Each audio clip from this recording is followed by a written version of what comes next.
Jadi tentu saja Pak Ridwan Kamil itu sebagaimana seperti Sintayong. Beliau tuh Korea. Dia datang ke Indonesia, harus melatih Indonesia dan melawan Korea lagi. Ya. Dan menang lagi. Ya, artinya dia akan bekerja secara profesional sebagaimana Sintayong.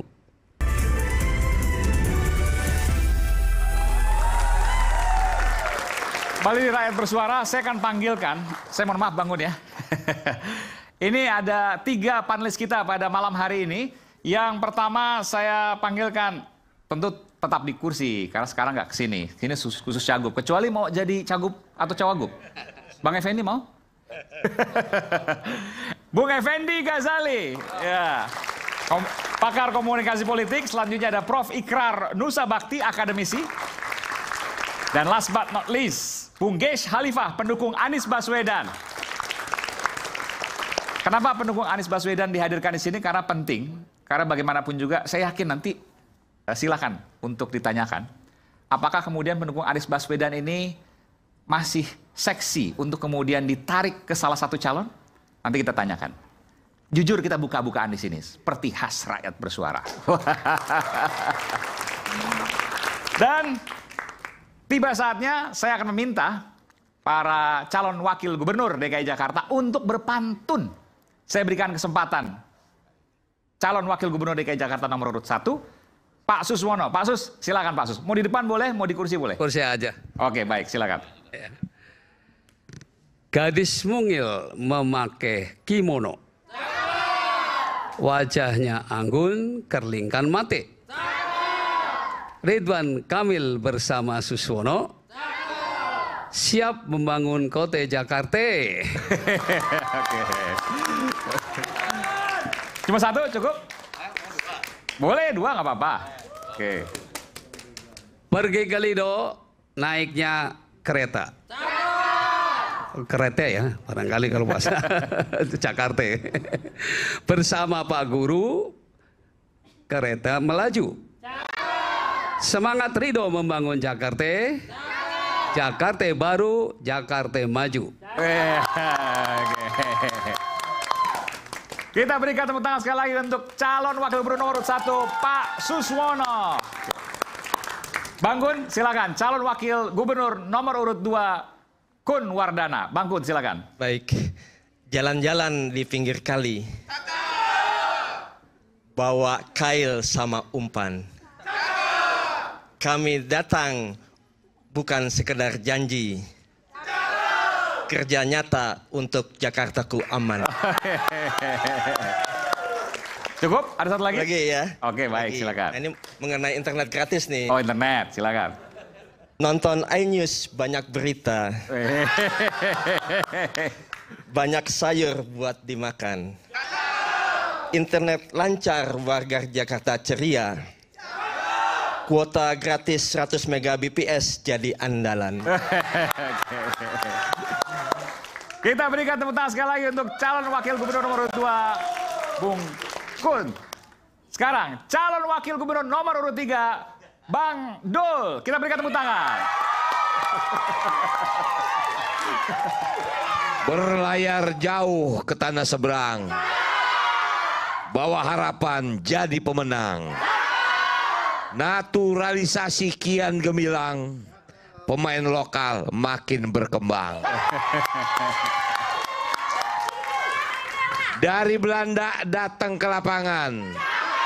Bela timnas, kuatkan barisan. Nasionalisme jangan dipertanyakan. Timnas kuat adalah harapan. Ini ngomong-ngomong, saya mau nanya nih. Ini ngomong-ngomong soal bola mulu.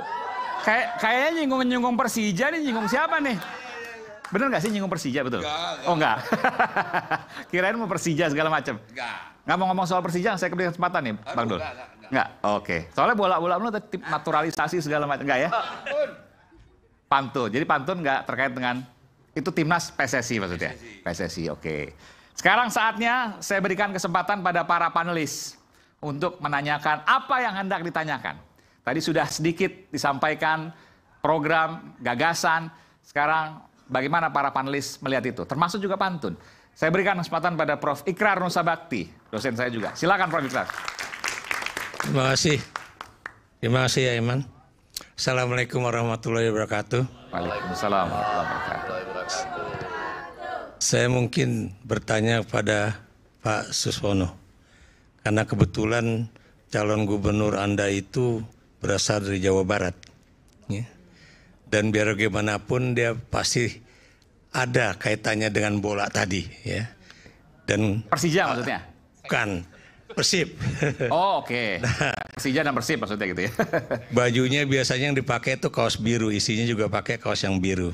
Nah bagaimana kemudian begitu mau masuk Jakarta, apakah kemudian ada perubahan dalam pandangan dia tentang Persija? Itu aja deh. Oke. Silakan Pak Sus. Terima kasih Pak Ikra ya. Saya kira memang ini satu pertanyaan yang sering menjadi viral ya. Apalagi kemudian mengkaitkan dengan jejak digital beliau sebelumnya. Saya kira menarik betul. Jadi tentu saja Pak Ridwan Kamil itu sebagaimana seperti Sintayong. Beliau tuh Korea.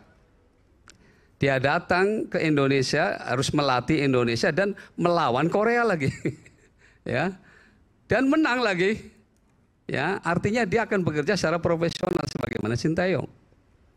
Ya, ini satu contoh. Jadi tentu saja ya waktu dia ada di Bandung, dia sebagai wali kota Bandung, sebagai kemudian dia gubernur Jawa Barat, saya kira sudah sewajarnya lah beliau itu ya bobotoh. Tetapi kan ketika kemudian dia diminta ya, bahkan kalau secara pribadi mungkin dia nyaman di Jawa Barat, sudah elektabilitasnya tinggi, potensi kemenangannya tinggi ya.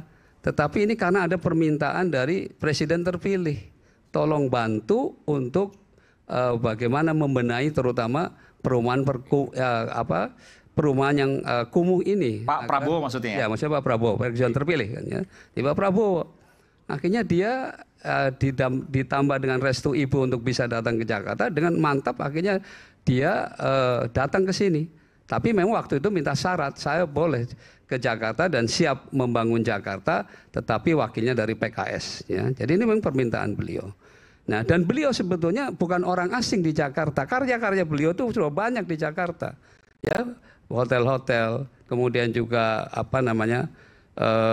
ya patung-patung yang seperti di Kemayoran itu adalah karya beliau. Ya. Jadi kemudian dia sudah menjadi penasihat gubernur itu sejak Pak Sutioso, berlanjut ke gubernur sesudahnya Pak Foke dan seterusnya. Jadi artinya beliau karya-karya beliau di Jakarta itu jejaknya ada. Ya. Jadi bukan asing untuk Jakarta. Nah, karena itu terkait dengan persoalan Persija ini, ya tentu saja sekarang pun kita sudah mulai berkomunikasi tentu saja dengan tokoh-tokohnya, dan setelah berkomunikasi nampaknya mulai cair kok. Ya, ini kan sebetulnya media ada yang memang sengaja memviralkan, sengaja untuk memojokkan beliau ya dengan jejak digital yang lama itu. Tapi dia sudah mengatakan bahwa dia pun sudah minta maaf terkait dengan ya waktu dia masih muda. Tentu sekarang dengan bertambahnya usia, ya kearifan itu juga tentu saja muncul, dan dia sudah selalu mengatakan bahwa dia akan bekerja secara profesional. Dan tentu ketika nanti dia jadi gubernur Jakarta, dengan sendirinya pastilah dia akan membela habis-habisan Persija agar membanggakan lagi Jakarta. Begitu Mas, Pak. Ada pertanyaan lagi mungkin, Prof? Silakan kalau Pindah nggak? boleh silakan. Nih buat Calon gubernurnya aja boleh pindah, masa panelis nggak boleh pindah? Boleh dong. Bang Do, ya. Anda tahu Ya Bang. Undang-Undang DKJ Ya. itu cepat-cepat diresmikan. Ya.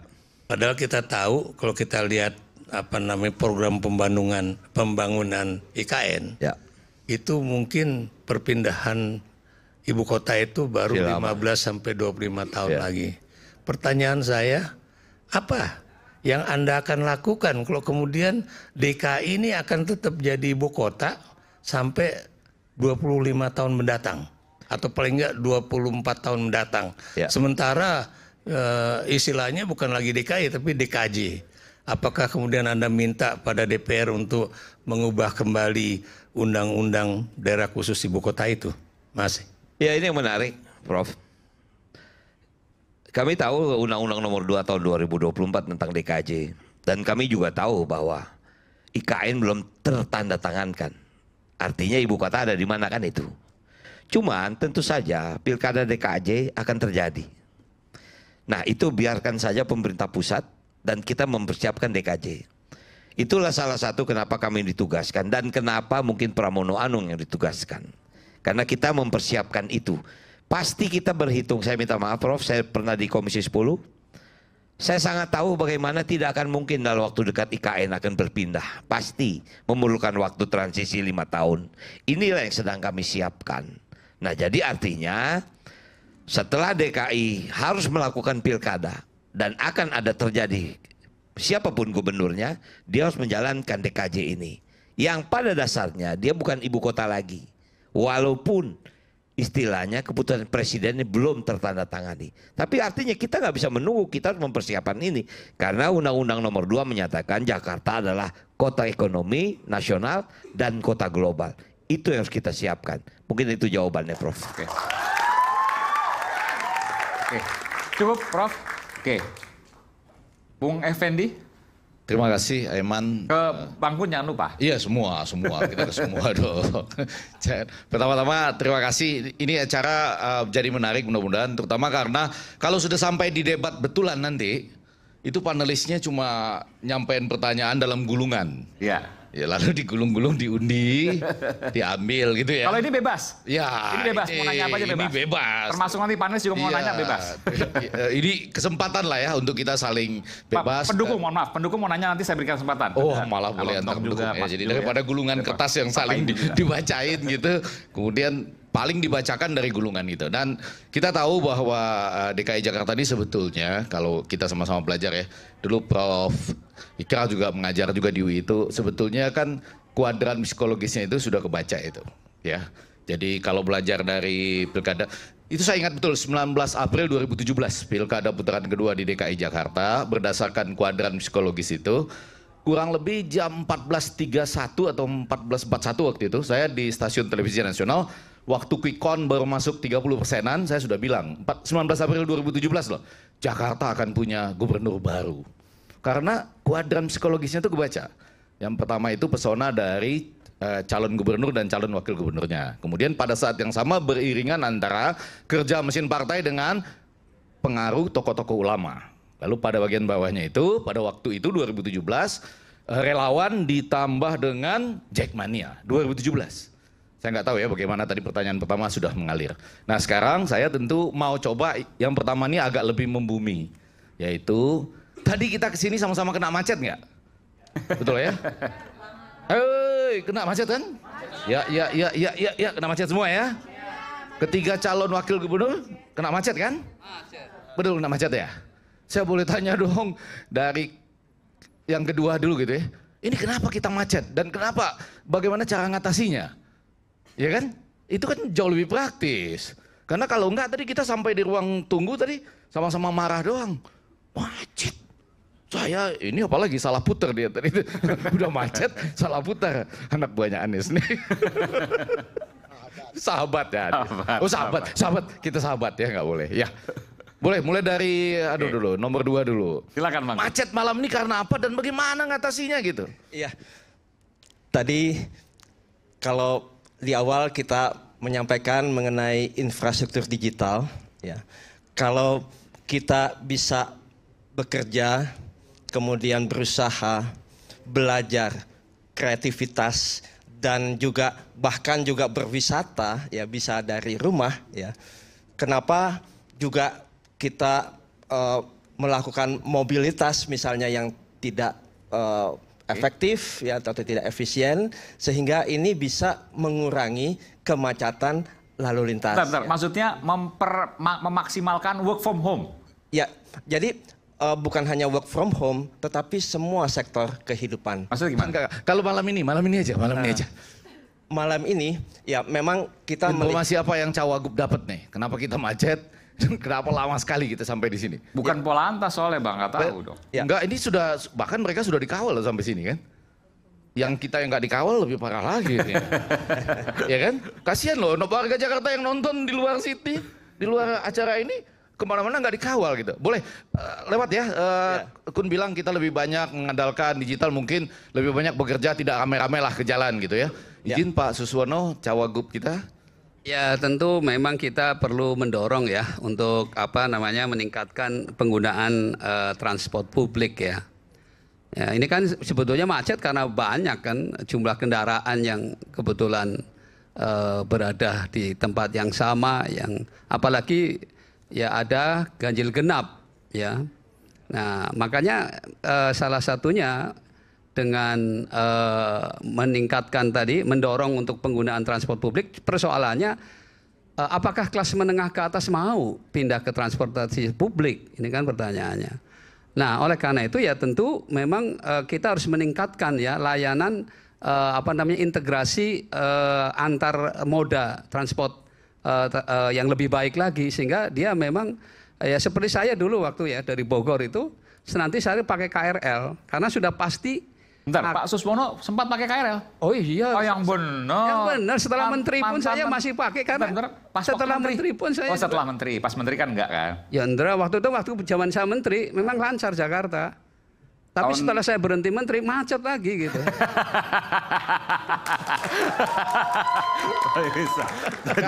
Jadi waktu jadi menteri lancar Jakarta.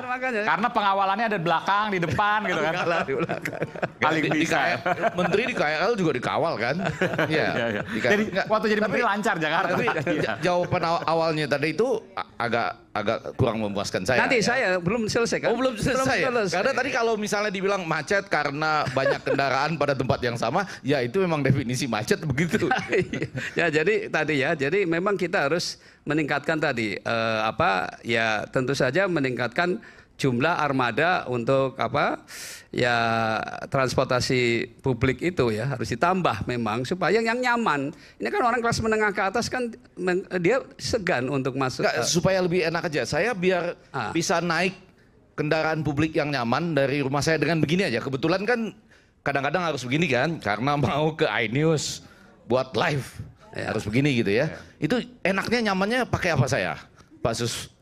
Ya, selanjutnya ini nanti saya naik begini ke Transjakarta ya, sampai di mana turun lalu nyambung gitu. Ya, kayak feedernya atau sambungannya begini juga nggak masalah gitu. Ya nggak masalah. Oh, akan tercapai itu ya pada waktu Pak Sus jadi Wagub nanti. Iya, kita memang sudah bertekad itu, Pak. Begitu kan? Kalau kita bisa naik di Transjakarta. Tapi sekarang di MRT udah banyak, Bung Effendi. Iya. Coba sekarang MRT-nya apakah merata atau tidak itu pertanyaan. Ya itu dia, makanya nyambungnya sesudah MRT juga kan. Iya, jadi memperbanyak tadi moda transportasi publiknya. Yang kedua jarak diperpanjang. Jadi dari Banten ke Bekasi, ya, kemudian juga dari Bogor langsung Jakarta. Sehingga nanti tidak lagi banyak orang juga berhenti sesuai dengan tujuan masing-masing. Harga beda nggak apa-apa Pak Sus? Ada koneksi. Harga agak tinggi sedikit nggak apa-apa. Seperti sekarang kalau bicara KRL kan dengan MRT beda harganya. Ya, nggak ada masalah. Ya, nggak ada. Sebetulnya kalau untuk kelas menengah ke atas kan tidak ada masalah. Karena daripada dia memakai mobil pribadi. Ya seperti yang saya katakan, saya mobil pribadi dari Bogor misalnya,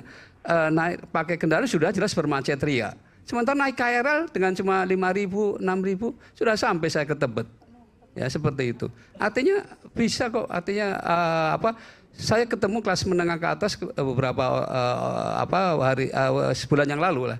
Dia sudah mulai itu yang kira-kira kebetulan memang ada koneksi. Jadi persoalannya di koneksi itu, Pak. Koneksinya ya. Ya, koneksi. Bang Rano, kerugian. Oh iya. Kerugian katanya karena kemacetan itu sekitar 100 triliun loh. Dibagi dua ya, kerugian secara langsung maupun kerugian karena waktu kita yang terbuang dan potensinya gitu ya. Padahal lebih dari APBD DKI itu. 85 triliun cuma APBD-nya gitu ya. Saya dengar juga ada gagasan menggratiskan sebagian MRT gitu ya. Oke. Gimana? Bang, kalau mendengar pertanyaan Abang, malam ini macet. Bukan sehari-hari macet, malam ini. Oh enggak sehari-hari ya. Enggak, kan? artinya tadi kan Abang malam ini. Yang malam ini kenapa? Betul. Ya? Jakarta ini memang spesifik macetnya bisa kita hitung. Pagi dan sore. Pagi pasti macet. Sore pulang kerja pasti macet. Nah yang di tengah ini kosong. Ya. Nah kalau hari ini tadi Abang tanya kenapa macet? Tadi saya juga tanya kenapa bisa macet. Oh katanya habis pelantikan DPR RI. Oke. Apa benar macetnya di sini karena ada pelantikan itu? Nah, jadi pertanyaan saya, ini yang sedang kita berusaha urai. Bahwa Jakarta ini sangat spesifik. Dia kalau pagi 14 juta penghuninya, kalau malam 9 juta penghuninya. Nah, jadi 5 juta ini mendatang dari Bogor, dari Tangerang, dari Bekasi, segala macam, masuklah ke Jakarta. Bang Fendi tinggal di mana? Jakarta Timur. Nah, Jakarta Timur masuk ke sini lewat berapa perapatan? Kira-kira. Belum sempat saya hitung, tapi mulai besok saya hitung ya. Artinya pasti traffic ini bisa kita antisipasi. Saya sendiri tadi jujur saya ketakutan. Sampai nggak saya ke studio ini? Karena saya sendiri udah pakai patwal juga kena macet. Tapi kita pertama paling duluan. Saya pertama nyampe duluan. Nah, jadi artinya Bang, memang kita sangat sadar, Mas Pram sadar, macet di Jakarta itu bisa kita prediksi kalau nggak pagi dan sore. Nah, siang ini kosong.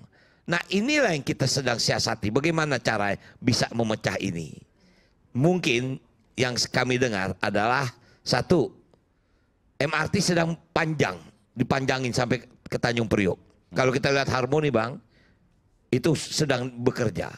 Dan kemudian LRT juga sudah dilanjutkan. Makanya mudah-mudahan nanti LRT bisa sampai ke JIS. Kalau JIS LRT sampai sana, selesailah. Nah, jadi artinya memang infrastruktur Jakarta tidak bisa bertambah secara alur. Yang kita bisa tambah adalah pada unitnya.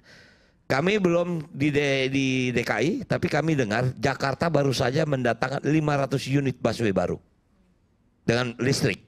Itu informasi yang kami dengar. Nah, jadi memang kalau pertanyaan Abang, malam ini kenapa macet? Memang kalau Jakarta pagi dan sore pasti macet, apalagi sekarang ditambah katanya habis pelantikan DPR. Saya nggak tahu apa benar nggak tahu Bang Iman. Informasinya begitu. Begitu Jadi informasi. kemana-mana, interlockingnya di mana-mana istilahnya. Iya. Tapi nggak ada yang mau nanya WFH mau diperbanyak.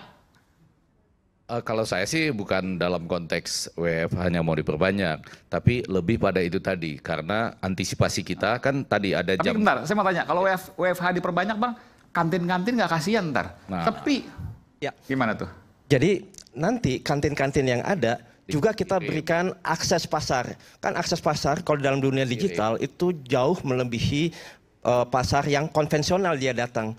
Misalnya suatu toko yang rata-rata misalnya 100 orang pembeli secara konvensional, secara offline-nya. Tetapi kalau itu dia masuk digital, itu bisa jutaan orang melihat mereka dan itu menjadi tambahan penghasilan, tambahan Maksudnya order. online gitu? Online. Pesan online? Ya. Oke. Ya, Kan sudah ada ketergantungan. Ya. Itu tergantung dari pelayanan terhadap konsumen. Kalau dia sudah menjadi konsumen yang setia, tinggal online, tinggal kirim ke rumahnya masing-masing. Gitu, Kita ya. berikan tepuk tangan untuk ketiga calon wakil gubernur DKI Jakarta. Sesaat lagi saya akan kembali tebak gambar. Apa itu tebak gambar sesaat lagi? Tetaplah bersama kami di Rakyat Bersuara.